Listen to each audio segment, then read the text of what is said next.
Indian football പ്രേമികൾ ഒന്നടങ്കം കാത്തിരുന്ന ആ സന്തോഷ വാർത്ത എത്തിയിരിക്കുകയാണ്. ഫുട്ബോളിലെ മിശിഹ എന്നറിയപ്പെടുന്ന സാക്ഷാൽ ലയണൽ മെസ്സി കേരളത്തിൽ പന്ത് തട്ടും.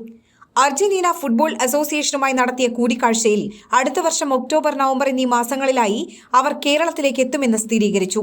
2 മത്സരങ്ങൾക്കായാണ് അവർ കേരളത്തിലെത്തുക. അതിൽ ഒരു മത്സരത്തിന്റെ കാര്യം ഉറപ്പായി കഴിഞ്ഞു.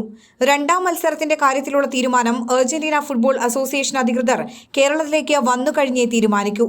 ഫിഫ റാങ്കിങ്ങിൽ മുന്നിലുള്ള ഏഷ്യൻ ടീമുകളെയാണ് അർജന്റീന എതിരാളികളായി പരിഗണിക്കുന്നത്. മത്സരം നടക്കുന്ന വേദിയുടെ കാര്യത്തിൽ ഇതുവരെ സ്ഥിരീകരണമുണ്ടായിട്ടില്ല. കൊച്ചി ജവഹർലാൽ നെഹ്റു സ്റ്റേഡിയത്തിൽ വെച്ച് നടക്കാനുള്ള സാധ്യത വളരെ കൂടുതലാണ്. പക്ഷേ സാധ്യത കൽപ്പിക്കപ്പെടുന്ന സ്റ്റേഡിയങ്ങളിൽ തിരുവനന്തപുരവും കോഴിക്കോടും മുൻപന്തിയിലുണ്ട്. കാണികളെ ഉൾക്കൊള്ളാനുള്ള പരിമിതി കോഴിക്കോടിന് തിരിച്ചടിയാണ്.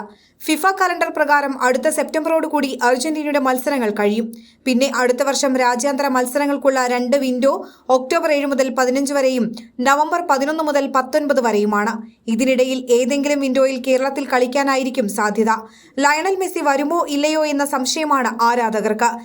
എന്നാൽ മെസ്സിയടക്കം വമ്പൻ താരങ്ങൾ കളിക്കളത്തിൽ ഇറങ്ങുമെന്ന കരാർ AFA അംഗീകരിച്ചിട്ടുണ്ട്.